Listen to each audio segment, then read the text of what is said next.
I've long been fascinated with the Tristan and Isolde myth and the powerful story it has to tell us. This tragic love story seems to mark a point of departure in how the whole concept of romantic love was seen in the West. Now, if you're going to read one book about this myth, I would recommend you take a look at Robert Johnson's We. Johnson writes in a very simple manner, but communicates deep truths very well.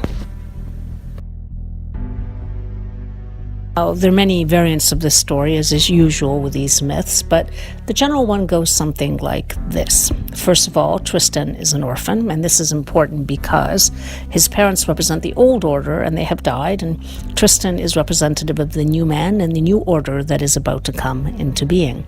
The loss of his mother, according to Johnson, points to the loss of the feminine in the general culture. Feminine values are relational values. They do not belong to the domain of power and control. Tristan's fate will be connected to this. As Johnson says, no aspect of the human psyche can live in a healthy state unless it is balanced by its complementary opposite. If the masculine mind tries to live without its other half, the feminine, then the masculine becomes unbalanced and sick, and finally monstrous. Power without love becomes brutality. Feeling without masculine strength becomes woolly sentimentality. Now, as a young man, Tristan travels to Ireland to bring back the fair Isolde for his uncle King Mark of Cornwall to marry. Cornwall can be seen as the ego dominated by the patriarchal masculine attitude. Ireland, on the other hand, is associated with the unconscious matriarchal feminine dominated by healers and sorcerers. On the boat they travel to make the journey back to Cornwall to marry Tristan's uncle. The young man and woman accidentally ingest the love potion that has been prepared by the healers back in Ireland to be drunk by Isolde and King Mark so they could fall in love. Well, now we have a story, and this story marks the point at which Western consciousness begins to change. Now, Johnson here says this about romantic love. He says, romantic love is not love, but a complex of attitudes about love, involuntary feelings, ideals, and reactions.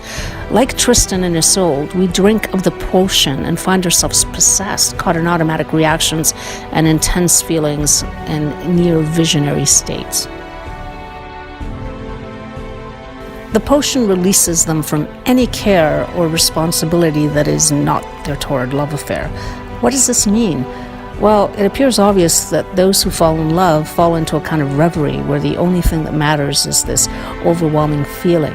Now, this story comes from the same period as the Crusades, where young knights traveled to Jerusalem to recover the Holy Land from the Muslims. The knights who traveled there most assuredly heard the wonderful poems recited by the Muslim poets, ardent love poems to God, which were then translated by these Western knights into fiery love poems, projected into the women in castles that form the basis of courtly poetry. That is the point of the whole thing. The medieval age saw the transfer of the longing once projected onto God into people of flesh and blood. For Tristan, Isolde is not a woman. She is Isolde the Fair, Psyche, Beatrice, and Juliet, the archetypal feminine in her divine essence. The question is, can anyone hold these projections without burning out? Well, the Tristan myth actually has the answer. So the two young lovers, madly in love with each other due to the potion they have consumed or their mutual descent into the unconscious, where we all lose our boundaries and ourselves, they arrive in Cornwall, and Tristan is forced to hand over to his beloved to his uncle in marriage. Now, after the marriage, Tristan and Isolde cannot contain themselves any longer, and they become lovers, hiding out from Mark, who is oblivious to what is going on, even though his own knights keep warning him about it. Mark finally learns the truth. He tries to punish them by having them killed, but they escape into the woods for a period of 3 years. 3 is a significant number in myths and fairy tales. It is a number of movement and fluidity, but it's not 4, which means completion. At the end of the 3-year period, Tristan feels remorse for what he has done, and he returns his soul to his uncle. He then goes off into battle, hoping to rid himself of his sadness. After some time, he finds another woman, also named Isolde, Isolde of the White Hands, and he marries her.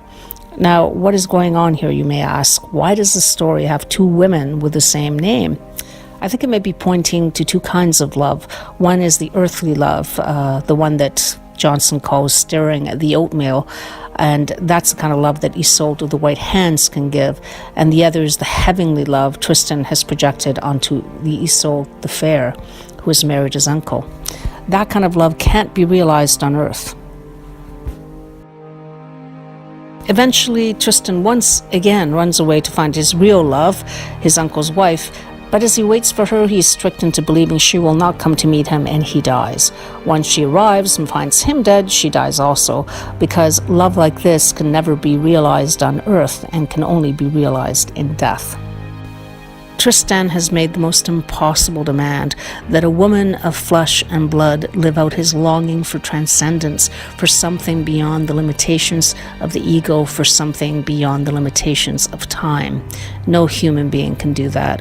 Our own age is cursed with that longing, as we too try to locate it in human beings who crumble under the weight of it all. In 1865, the German composer Richard Wagner premiered his opera based on this myth, Tristan and Isolde. In typical Wagner fashion, in attempting to make the most powerful opera about love and death, he nearly killed the art form itself. The opera is known for the Tristan Accord, which is the most famous single chord in the history of music. It contains within itself not one but two dissonances, thus creating within the listener a double desire, agonizing in its intensity for resolution. The chord to which it then moves resolves one of these dissonances, but not the other, thus prolonging the longing, but not resolving it. The longing is only resolved after 5 hours, once Tristan is dead, and Isolde sings the last bit before she too dies. The director of the Canadian Opera Company, Richard Bradshaw, said famously of this opera that you were lucky to get out of it alive. About this myth, Robert Johnson says, our religion is romance. We locate the divine world in physical people, the people with whom we fall in love.